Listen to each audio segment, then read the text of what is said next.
하나님 말씀 신명기 31장입니다.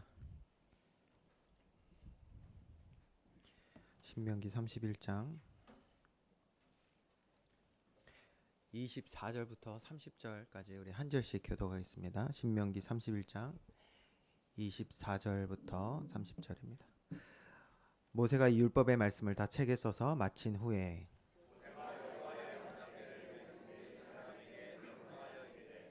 이 율법책을 가져다가 너희 하나님 여호와의 언약궤 곁에 두어 너희에게 증거가 되게 하라.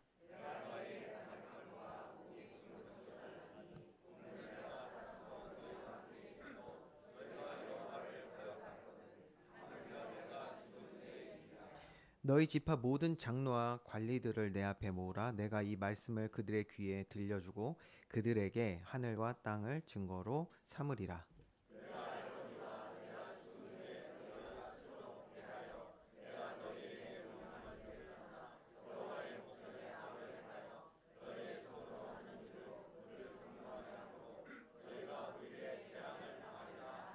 같이 읽겠습니다. 그리고 모세가 이스라엘 총회에 이 노래의 말씀을 끝까지 읽어 들리니라. 아멘.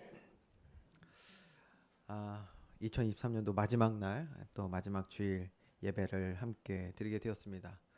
여러분 2023년도 어떠셨습니까? 정말 순식간에 지나간 2023년도였던 것 같습니다. 그런데 또 뒤돌아보면 또 참 많은 일들이 있었던 또 한 해였던 것 같습니다.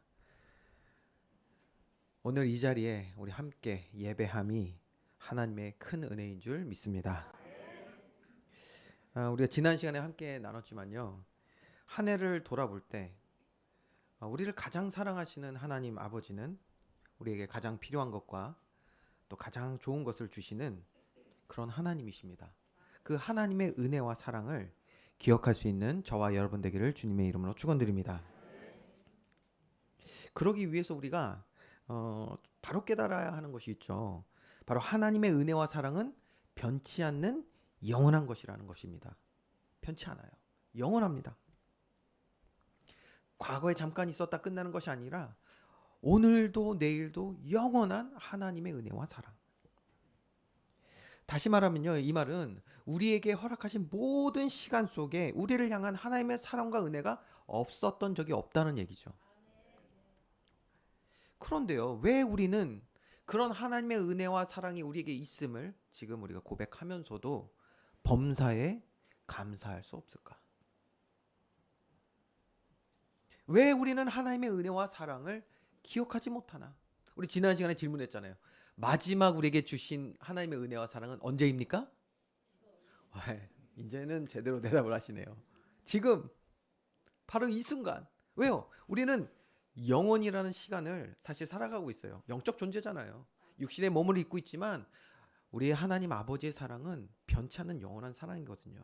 그러니까 지금 이 순간에도 그리고 이후의 모든 순간에도 하나님의 사랑은 변치 않는 줄 믿으시기 바랍니다. 우리 부모 된 자들은 이거 다 알잖아요. 제가 딸이 셋인데 다 아시죠?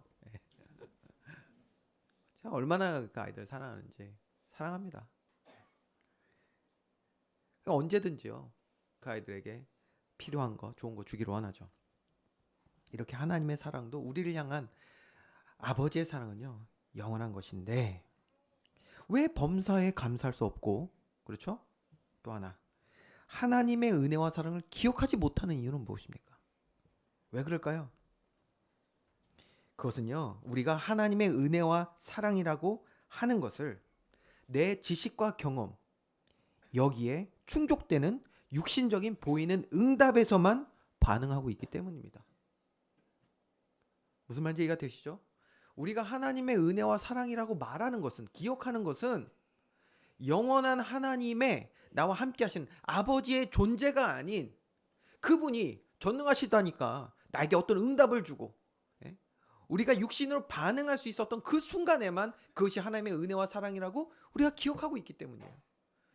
그러니까 이런 말이 나오는 거예요. 하나님이 내게 주셨던 은혜 마지막 순간이 언제지? 10년 전인가?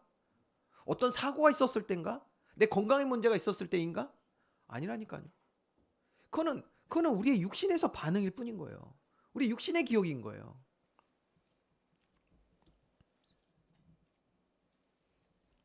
자, 그러면 육신의 응답이 그러면은 하나님의 은혜 사랑이 아니냐? 그런 말이 아니죠. 무슨 말입니까? 언제나 하나님은 우리에게 필요한 은혜를 공급해 주시지만 그 가운데 하나님은 그거 이전에 가장 먼저 저와 여러분 하나님과의 관계가 회복되는 일에 하나님은 모든 관심을 갖고 계시다라는 거예요. 우리의 욕구만을 채워주시는 분이 아닙니다. 여러분, 우리 말씀 나눴잖아요. 만약에 자녀들에게 욕구만 채워주면요, 그 아이는 망합니다. 잘못되는 거예요. 부모와의 바른 관계 없이 아이에게 필요한 것만 계속 해주잖아요. 절대 안 됩니다.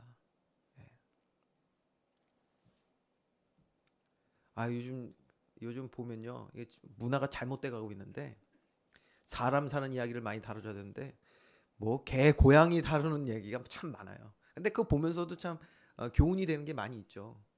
강아지들요, 못된 강아지들이 많이 나오더라고 TV에. 막 물어 그냥. 정신이 그냥 바짝 차리게 그냥 혼쭐 내줘야 되는데 그런 강아지들. 근데 어쨌든 간요. 그럼 강아지들이 무는데 보면 이 주인들이 잘못 키웠어. 막 그냥 이뻐해주고 그냥 비비고 그냥 뽀뽀하고 다 해주는 거야 강아지. 그랬더니 강아지 같이 신분도 모르고 기어 올라가지고 주인을 무네. 나중에는요 주인들이요 그 강아지 또 어떻게 못해서 벌벌 떨더라고. 이해가 안 돼.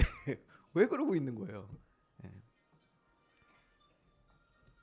자, 여러분, 하나님은 가장 먼저 우리와의 관계를 바로 갖기를 원하십니다.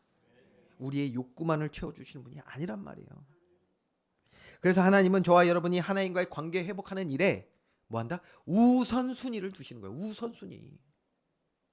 그리고 열심을 다하여 하나님은 오늘도 그의 은혜와 사랑을 베푸시는 줄 믿으시기 바랍니다. 우리를 향한 그 하나님의 마음을 한번 같이 고백을 해볼까요? 요한삼서 1장 2절 말씀 같이 읽겠습니다. 시작.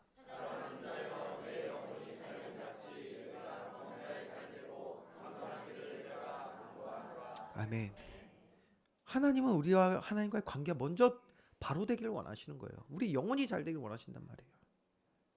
그러면 범사를 하나님이 책임지지 않겠습니까? 이렇게 하나님의 은혜와 사랑을 바로 경험하는 저와 여러분 되기를 주님의 이름으로 축원드립니다.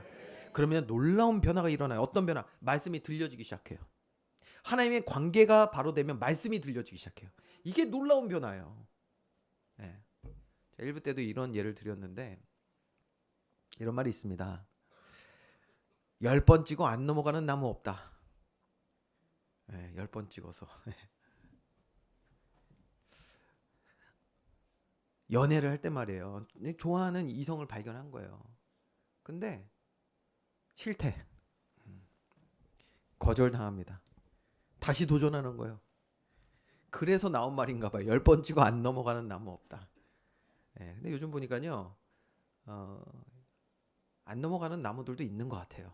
네, 그래가지고 지금 보니까 이렇게 TV에서 나오는 그런 장면들이었는데 어떤 아가씨가 마음에 드는 거예요. 그래서 뭐라고 하냐면 내일 뭐 하세요? 같이 데이트 좀 하죠. 아유 자기 시간 없다고. 할머니 그 생신이어가지고 자기 시간 없다고. 아 그러시냐고. 할머니 생신 잘 아주 예의 바른 분인가 보다. 할머니 생신도 다 챙기고. 다음날 또 물어봐. 그랬더니 작은 아버지 생신이어가지고 이번에 안 된다. 조금씩 이상하잖아 이게. 네. 이걸 뭐라고 하죠? 철벽 친다. 네. 철벽 방어를 하고 있는 거야. 안 뚫려. 안 들립니다, 여러분. 하나님과 우리의 관계에 철벽이 세워져 있으면 절대 말씀 안 들립니다. 온갖 핑계, 거부할 것들 다 끌어내서 말씀 듣지 못합니다.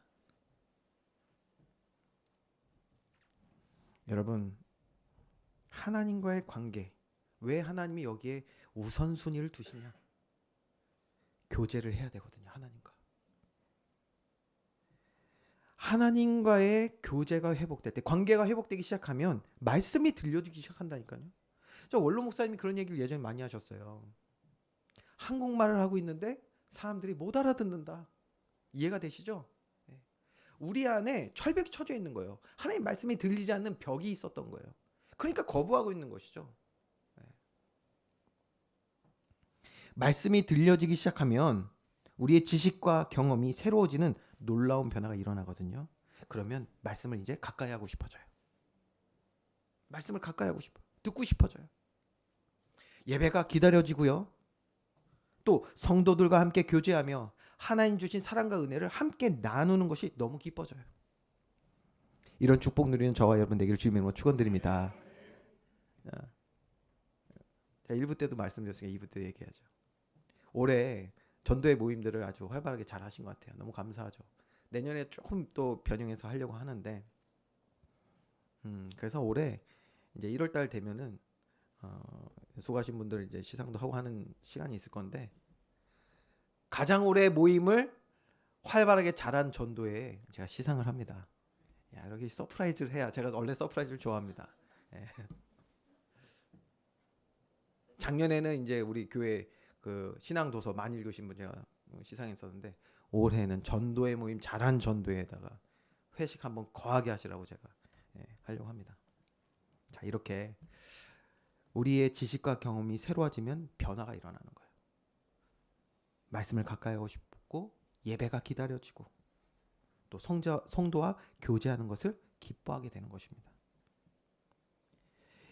이렇게 변화된 삶의 모든 행동은요. 그러니까 세상과 구별되기 시작하는 거예요.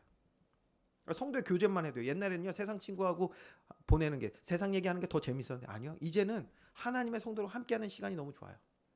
같이 나누는 게 너무 좋아진다는 거예요. 우리의 모든 삶의 행동이 세상과 점점 구별되기 시작돼요. 무슨 말이냐? 드디어 거룩한 하나님의 백성, 성도, 하나님의 자녀된 삶을 멋지게 살아가게 되는 거예요. 이것이 우리가 고대하고 있는 우리 개인의 믿음의 삶 아니겠습니까? 또 그 믿음을 이제는 나만이 아니라 나만 누리는 게 아니라 사랑하는 사람한테 전달하는 삶이 되고요. 일어나 빛을 발하는 가장 빛나는 삶이 되게 되는 줄 믿으시기 바랍니다. 이게 우리의 진짜 전성기예요.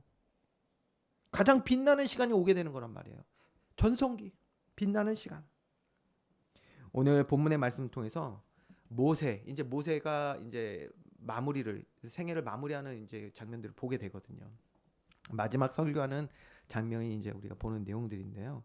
모세의 전성기, 가장 빛났던 순간들을 함께 우리가 보면서 우리가 걸어가야 할 믿음의 길에 가이드로 삼는 시간을 가져보려고 합니다. 자, 본론입니다.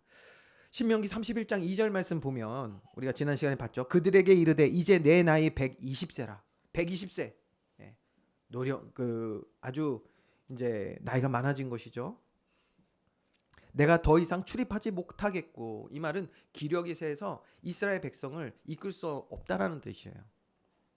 자, 이런 상황입니다. 그런데 오늘 말씀 보니까 모세는 그럼에도 불구하고 어떻게 했냐? 24절 말씀. 모세가 이 율법의 말씀을 다 책에 써서 마친 후에 하나님께서 주신 말씀을 다 책에 써서 기록했다라는 거예요. 그리고 뭐 합니까? 거기서 끝이 아니에요. 25절 26절 말씀 보니까 모세가 여호와의 언약궤를 매는 레위 사람에게 명령하여 이르되 이 율법책을 가져다가 너희 하나님 여호와의 언약궤에 두어 너희에게 증거가 되게 하라. 자, 행할 바도 아주 구체적으로 가르쳐주고 있습니다. 이렇게 나이가 들었는데 기력이 쇠해졌는데 육신의 신말이에요.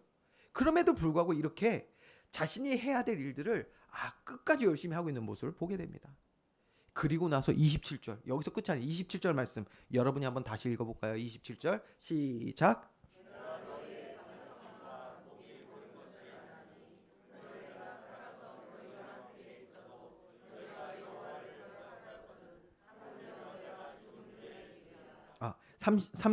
마지막 절 30절입니다. 30절 시작.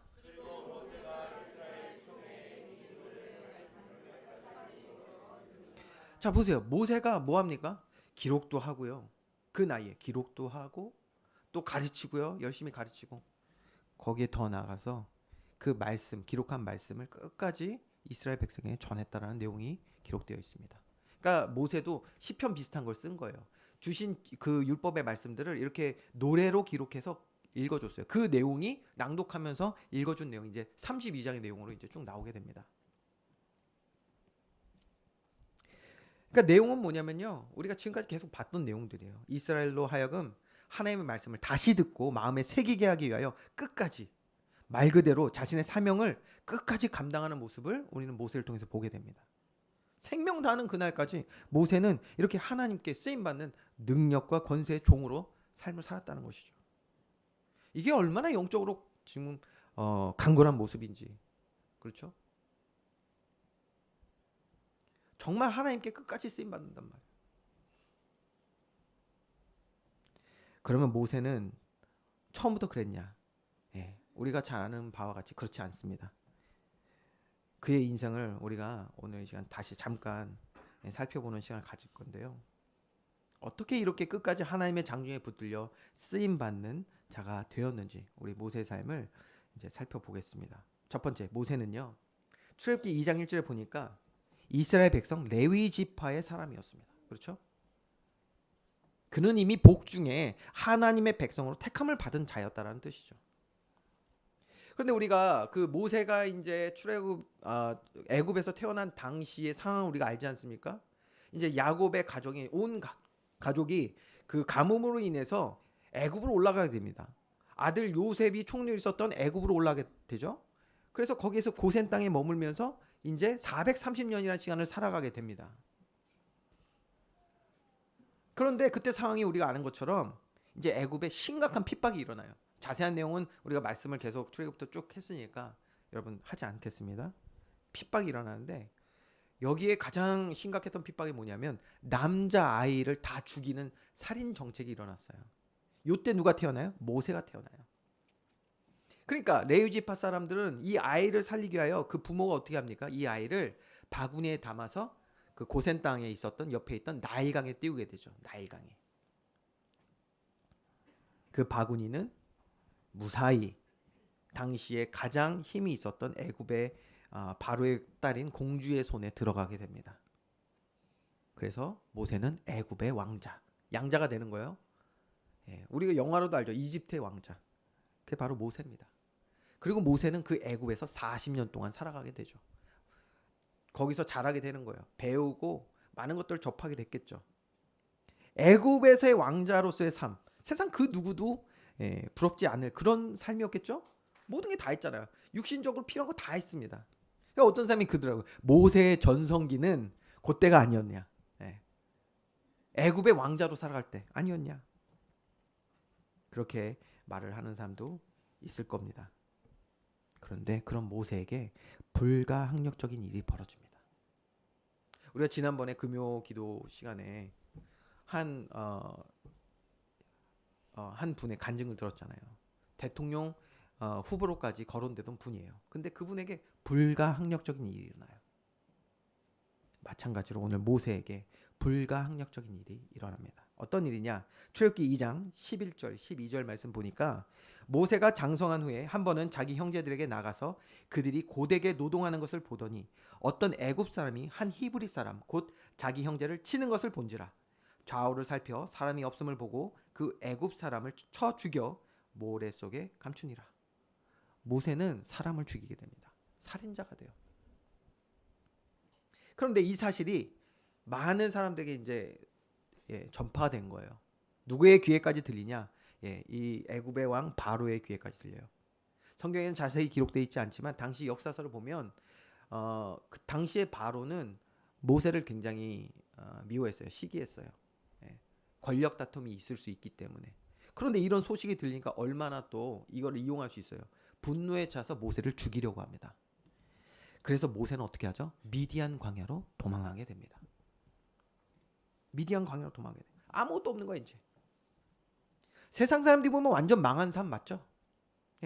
한순간이잖아요. 애굽의 왕자의 삶에서 모든 육신의 것을 누리던 그가 이제 도망자가 돼서 미디안 광야로 가는 거예요. 부귀영화 한순간에 다 잃어버리는 순간입니다. 망했다. 그렇죠? 다 잃었잖아요. 그런데 놀랍게도 성경은 이 사건을 세상의 기준과 다르게 말합니다. 뭐라고 말하냐? 미디안 광야로 도망한 이 살인자 모세, 이 순간을 모세의 출애굽이라고 말합니다. 모세의 출애굽, 하나님의 부르심. 모세를 세상으로부터 건져내시는 하나님의 부르심. 소명, 부를 소 목숨명. 하나님께 부름받은 삶이 됩니다. 놀랍지 않습니까? 가장 망했다가 생각했던 그 순간이 하나님이 모세를 부르시는 놀라운 구원의 순간이었던 것입니다. 모세의 출애굽. 저와 여러분도 마찬가지죠. 우리가 세상 가운데 살다가 이런저런 이유로 하나님 앞에 나오게 된 사건들이 있으실 겁니다. 인생 문제, 또 여러 가지 환난과 고통의 문제, 망했다고 생각했던 그때 지금 보니까 그것이 뭐다? 나를 부르시는 하나님의 구원의 순간이었던 거예요. 자, 이렇게 출애굽한 모세는 이제 뭐합니까? 미디안 광야에서 살아가게 됩니다. 당시에 미디안 광야에 어떤 사람을 만나냐? 모세를 환대해줬던 이드로라는 제사장이 있었어요. 그와 함께하면서 이제 그의 딸인 시보라와 결혼해 자녀도 낳고 잘 살게 됩니다. 자, 40년 동안 이제 미디안 광야에서 이렇게 가정을 꾸리고 살아가게 됩니다. 무슨 말이냐? 제사장 가문에서요, 예배 문화도 배우고 말씀 문화도 배우고 했겠죠. 배우고 겪으면서 하나님에 대한 지식과 경험을 쌓는 거예요. 너무 중요합니다. 여러분, 그래서 우리 가정의 문화가 너무 중요해요. 우리의 가정의 문화를 우리 자녀들이 보고 있어요. 자녀들이 배우고 있단 말이에요. 너무 중요하죠. 모세도요, 이렇게 미디안 그 제사장 가문을 들어가서 이런 것들을 함께 하면서 호흡하고 알게 됐겠죠. 지식이 쌓여간 거예요. 경험한 것입니다.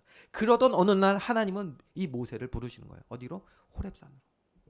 하나님이 임재하신 하나님의 집으로 부르시는 거예요. 그리고 인격적인 만남을 갖는 그 순간이 됩니다. 이 시간은 그간의 머리로 알았던 하나님이 아니라 이제 하나님을 정말 가장 가까이서 깊이 알아가며 체험하는 시간이 되는 것이죠. 자, 이거 보니까 진짜 그래요. 하나님이 하나님의 집으로 모세를 부르셨구나. 어디서 할 수 있냐? 모세가 딱 오는데, 야, 멈춰! 그 다음에 신발 벗으라고 하시더라고요. 야, 그렇죠. 야, 한국 문화가 성경적인 게 많아. 신발 벗고 집에 들어가야 돼. 외국은요, 더러워. 그냥 신발 신고 들어가요. 하나님께 가까이 나올 수 있게 하시는 거예요. 하나님과 친밀한 교제할 수 있는 그 시간으로 부르신단 말이에요. 그리고 나서요, 하나님은 모세를 통해서 어떤 일을 행하실지를 이제 구체적으로 말씀하시는 거예요. 무엇입니까? 아브라함 때부터 약속하신 언약, 그 언약을 모세를 통해서 성취하시겠다고 말씀하십니다. 말씀 주시는 거예요. 그런데 모세의 반응이 어땠냐? 여러분, 모세의 반응이 어땠냐? 하나님이 말씀하시고 또 말씀하시고 심지어 놀라운 일을 베푸시는데도 말씀을 받아들이지 못합니다. 아니, 하나님의 집에 들어왔어요. 신발 벗고 하나님하고 이제 인격적인 만남을 가져요. 그간에 있었던 하나님에 대한 지식과 경험도 있어요. 그래서 갔단 말이에요. 그래서 하나님이 이제 말씀하시거든요. 근데 못 받아들여.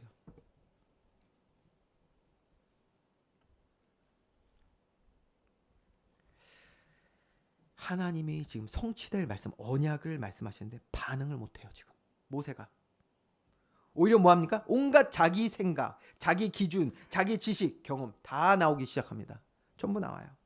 여러분, 이게 모세만의 이야기일까요? 그러면 혹시 저와 여러분도 그렇지 않습니까?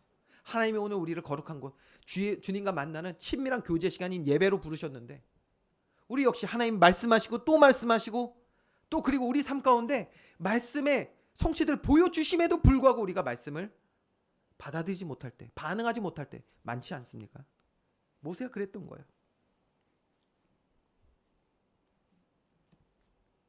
근데 놀라운 사실, 여러분, 이건 아셔야 돼요. 우리가 아는 것처럼 바로 이게 인격적인 만남이 우리에게 지금 이루어지고 있다라는 뜻이기도 합니다. 하나님과 지금 인격적인 만남이 이루어지면 이루어지는 일들이에요, 이게. 여러분, 지식으로만 아는 사람들은요, 이 과정을 절대 못 거쳐요. 하나님의 말씀을 받고 또 내가 그래가지고 거부하고 이런 과정이 없어요. 그냥 지식으로만 아는 거니까. 하나님과 인격적인 만남을 갖지 못하니까 이럴 일이 없거든요. 근데 예배 속으로 들어온 사람들, 저와 여러분에게는 하나님과 인격적인 만남을 갖는 시간이 되기 때문에 모세에게 일어났던 이 일이 우리에게도 똑같이 일어날 수밖에 없어요. 어떤 부분입니까? 내 생각, 내 기준, 내 경험 내려놓지 않으면 하나님의 말씀에 반응할 수 없는 나구나를 깨닫는 시간이 분명히 있습니다. 분명히 있어요. 감사하죠, 여러분. 하나님이 이런 가운데 우리를 절대 포기하지 않으신다라는 거예요. 모세를 보니까 그래요. 모세는 분명히 그랬습니다. 하나님 말씀 주시는데요. 예. 놀라운 그 구원의 계획을 모세를 통해서 이루시겠다고 하잖아요. 주인공이 되는 거예요. 구원의 주역이 되는데 이거를 받아들이질 못해요. 말씀하시고 또 말씀하시고 기적을 베푸시는데도, 호렙산에서 얼마나 큰 기적들을 많이 베푸셨습니까? 능력의 하나님이라는 것을 모세에게 증거로까지 보여주셨단 말이에요. 그런데도 받아들이지 못해요. 왜? 내 기준, 내 지식, 경험 때문에 말씀에 반응을 못하기 때문에. 반응을 하지 못하는 거예요. 그런 모세인데, 그런 저와 여러분, 하나님은 포기하지 않으신다. 절대 포기 안 하십니다. 오히려 끝까지 모세가 하나님의 말씀에 반응하고 그의 모든 세상 지식, 기준, 경험을 내려놓도록 끝까지 가르치시고 경험케 하시는 줄 믿으시기 바랍니다. 그렇기 때문에 하나님이 포기하지 않으셨기 때문에 모세는 믿음에 결단하여 드디어 애굽으로 들어갈 수 있게 되는 거예요. 이거 저와 여러분의 응답이 될 줄 믿습니다. 똑같거든요. 우리 사랑받는 하나님의 자녀들이니까. 자, 여러분, 근데 모세가 이것도 아셔야 돼요. 그럼 모세가 그렇게 하나님과 친밀한 교제할 수 있는 그런 인격적인 만남을 갖는데, 그럼 말씀도 하시고 보여주시는데, 그런데도 왜 모세는 말씀을 받지 못했을까? 저와 여러분도 똑같은 질문하는 거예요. 오늘 우리가 하나님의 거룩한 날 함께 모여서 주의 말씀을 듣는데, 근데 왜 우리도 말씀에 순종하는 것이 어려운가? 모세는요, 왜 그랬냐? 성경을 보면요, 이유가 있더라고요. 모세에게는 두려움이 있었어요. 두려움. 두 가지 큰 두려움이 있었어요. 첫 번째, 모세가 가졌던 첫 번째 두려움은 뭐냐면 애굽의 위대함이란 두려움이었어요. 세상이 너무 커 보였던 거예요. 말씀에 순종하기에는 세상이 너무 커 보이는 거예요. 그러니까 세상이 커 보이고 우리의 신앙은 작아 보이니 말씀 따라 살아가는 것은 뒷전이 될 수밖에 없어요. 머리로 알아도 세상을 쫓는 것이, 그것을 따르는 것이 더 당연해지는 것이죠. 이게 두려움이에요, 사실. 세상보다 하나님 말씀을 선택하지 못하는 두려움. 모세는 그 두려움이 있었던 거예요. 왜요? 40년 동안 애굽의 왕자로 살았잖아요. 그러면서 당대 최고의 나라, 뛰어난 기술과 과학과 지식과 이런 것들 보니까요, 너무 애굽이 커 보였던 거예요. 하나님은 이 부분을 해결하시잖아요. 호렙산에서 하나님의 전능하심을 모세에게 체험케 하셔서 이 부분을 해결하십니다. 첫 번째 두려움을 하나님께서 해결해 주신단 말이에요. 그런데 두 번째 두려움이 여전히 있었어요. 두 번째 두려움이 뭐냐? 이 두려움은요, 모세가 왕자의 신분을 버리고 광야로 도망할 때도, 그리고 다시 애굽으로 돌아가 이스라엘 백성을 출애굽시키라고 하나님께서 명령하실 때도 한결같이 가졌던 두려움, 바로 죽음에 대한 두려움입니다. 죽음에 대한 두려움이 있었어요, 모세는. 왜 미디안 광야로 도망갔냐? 죽을까 두려웠다고 그랬어요. 하나님은 그래서 어떤 일을 벌이시냐? 출애굽기 4장 24절, 26절 여러분이 한번 같이 읽겠습니다. 시작.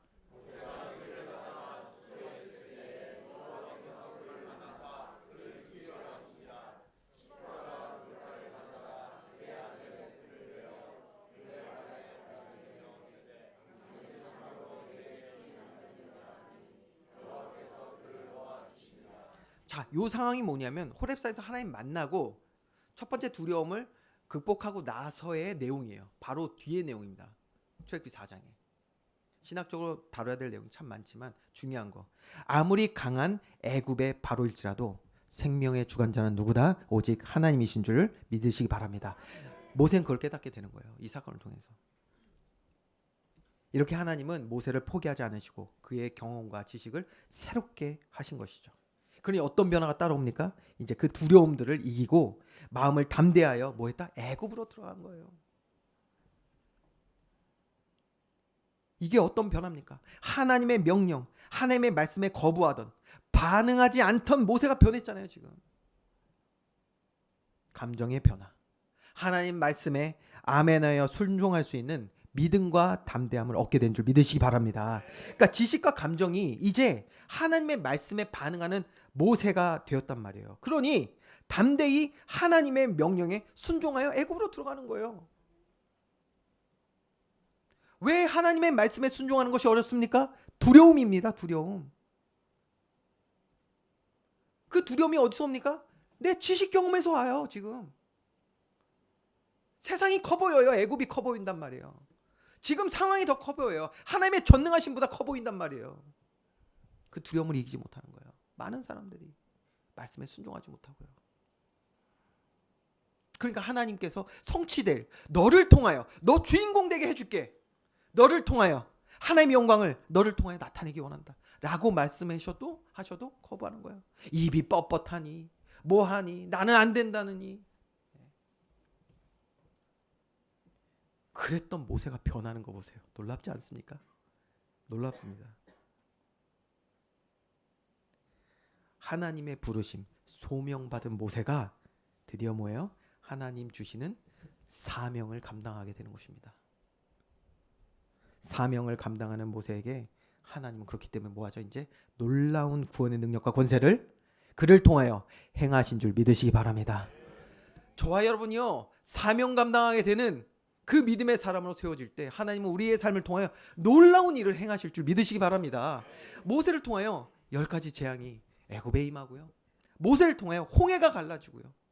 모세를 통하여 만나 매출하기로 그 많은 백성을 먹이게 되잖아요. 모세가 위대해서가 아니에요. 사명을 하나님의 뜻을 감당할 자로 세움 받았기 때문이죠.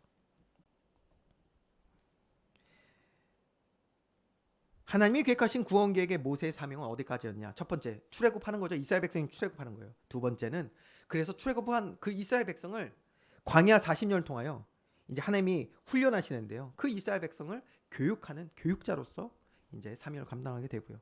그리고 세 번째, 마지막 이제 이스라엘 백성들이 2세대죠. 가나안을 정복하기 위하여 하나님의 명령과 말씀을 다시 확인하고 제대로 전달받는 것, 이 일을 한 것이 바로 모세의 사명이었습니다. 자, 이게 모세의 생애예요. 자, 우리가 이제 몇 가지를 정리하고 마칠 수가 있겠죠.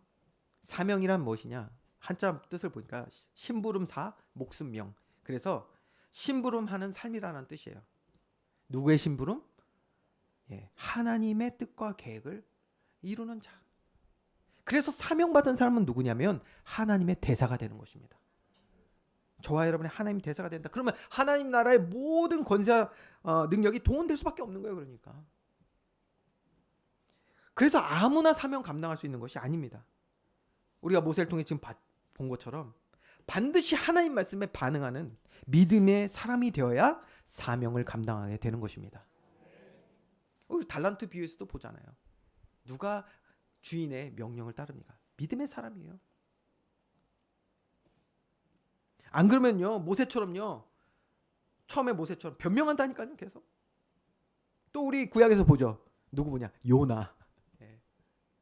믿음으로 반응하지 못하니까 어떻게 해요? 도망해 도망. 물고기 밥 됩니다. 그러면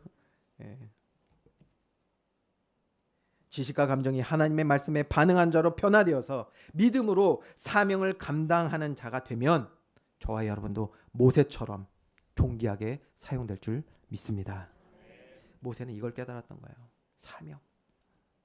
자신을 통해 일하시는 하나님의 계획을 하게 된 거예요. 이 사명. 그렇기 때문에 기력이 다한 상황이었잖아요. 그럼에도 불구하고 생명 다하여 맡겨주신 사명을 감당할 수 있었던 것입니다. 말 그대로 사명. 그래서 제가 한자어로 다시 풀어봤어요. 죽을 명령명. 명령하신 주의 말씀을 생명 다해 감당한 사람 모세. 모세의 사명. 여러분 오늘도 하나님은 살아 역사하시는 전능하신 하나님이신 줄 믿습니다. 하나님은 오늘도 구원의 일을 쉬지 않으십니다. 그러한 가운데 우리를 이 땅에 두시고 저와 여러분 이 땅에 두시고요. 오늘 새날 주셨죠? 호흡하게 하셨죠? 새 생명을 공급해 주셨단 말이에요. 또 더 중요한 거 하나님과 친밀히 교제하는 예배 자리로 우리를 지금 불러주셨어요. 어떤 의미일까요? 우리에게 주신 사명이 끝나지 않았다는 뜻입니다. 사명이 있어요. 우리 각 사람에게 조금씩 차이가 있을 수는 있습니다. 우리의 사명이라는 것은 이제 부르심을 받은, 소명받은 그런 분들도 있을 것이고요. 또 하나님의 말씀에 반응하지 못하던 우리를 반응하도록 만드시는 과정에 있는 분들도 있을 것이고요. 네, 뒤엎는 과정이겠죠. 그리고 이제 정말 하나님의 부르심에 반응하여 사명 감당하기 원하는 분들도 있으실 거예요. 자, 이렇게 우리는 다 각기 다른 상황이 있을 수 있습니다. 어느 과정, 어느 상황에 있든지 오늘 우리가 숨쉬는 이유는 하나님이 우리를 이 땅에 두신 이유와 계획이 끝나지 않았기 때문입니다.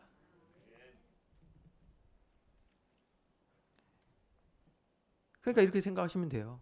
하나님 오늘 나에게 주신 이 생명, 하나님의 뜻이 이루어지는 일에 사용되게 하여 주시옵소서.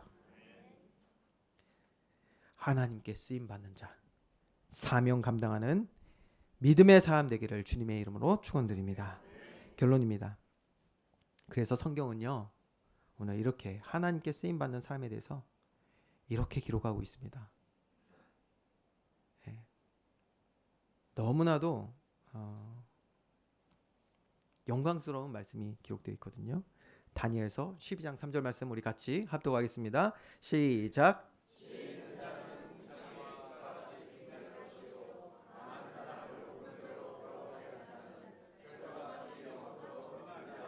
아멘. 빛나는 저와 여러분 되기를 주님으로 축원드립니다. 네. 근데 여기서 지혜 있는 자, 그리고 옳은 대로 돌아오게 하는 자가 빛난다고 하거든요. 지혜라는 단어가요, 성경 다른 단어에 나오는 지혜하고 조금 다른 단어입니다. 이거는 원어로 사칼이라는 단어인데, 이건 어떤 지혜냐면 분별력을 갖는다라는 뜻에서 사용되는 지혜입니다. 그래서 이걸 풀이해 보면 하나님을 아는 지식, 이 지식을 얻은 사람은 바른 것을 분별할 수 있는 지혜로운 사람이라는 거예요. 그러면요, 개인의 삶에 바른 것을 분별할 수 있기 때문에 세상이 아닌 하나님을 따라 순종할 수 있는 삶을 살아가게 되겠죠.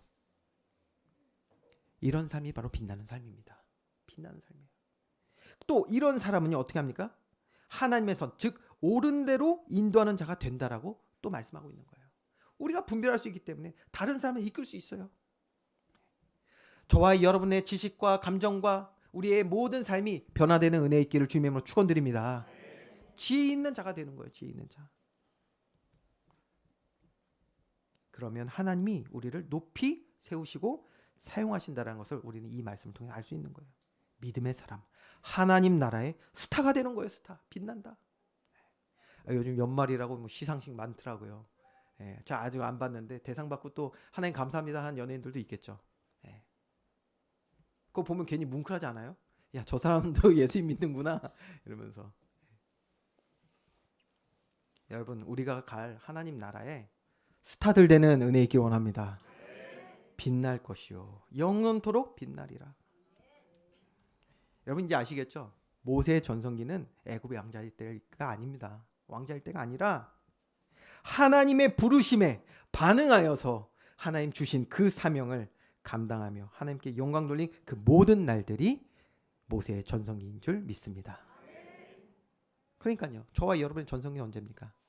사명 깨닫고 사명 감당하는, 하나님께 쓰임받는 그 모든 순간들이 우리에게 가장 빛나는 순간들인 것입니다. 2024년도가 다가왔습니다. 이제 정말 일어나 빛을 발할 때이죠. 네. 오늘 이제 우리가 저녁에 또 같이 모여서 송구영신 예배 드릴 텐데, 한 해를 우리가 이렇게 또 말씀으로 또 마무리하는 시간을 가질 겁니다. 하나님께 우리의 모든 삶을 통해 쓰임받는 시간, 그 믿음의 증거들을 남기고 모든 순간 속에 그 구원에 하나님의 일에 동참되어서 별과 같이 영원토록 빛나는 저와 여러분, 또 우리 교회 되기를 주님의 이름으로 축원드립니다. 기도하겠습니다.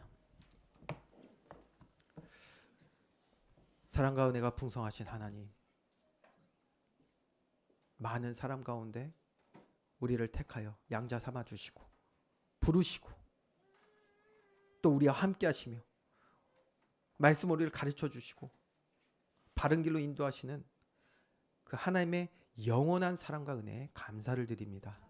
한순간도 우리를 내버려 두지 않으시고 모든 순간 우리와 함께 하시며 여기까지 인도하신 그 하나님의 사랑, 오늘 우리가 정말 하나님의 은혜와 사랑을 다시 되새기며 기억하며 주님께 감사하는 예배로 드리게 하셨음을 믿고 또 감사를 드립니다. 하나님, 이제 성숙한 믿음의 사람들로 세워져서 다가오는 2024년도 정말 일어나 빛을 발하는, 또 하나님 우리에게 주신 사명을 잘 깨닫고 감당하여 하나님 나라에 존귀하게 쓰임받는 별처럼 빛나는 우리들의 삶이 되게 하여 주시옵소서. 하나님 자녀의 삶, 많은 사람들이 보고 주께 돌아올 수밖에 없는 거룩한 하나님 백성의 삶을 회복하여 하나님의 기쁨, 하나님의 자랑, 하나님께 모든 영광 돌리는 우리 모든 성도, 우리 온 교회 되게 하여 주시옵소서. 감사드리며 예수 그리스도의 이름으로 기도합니다. 아멘.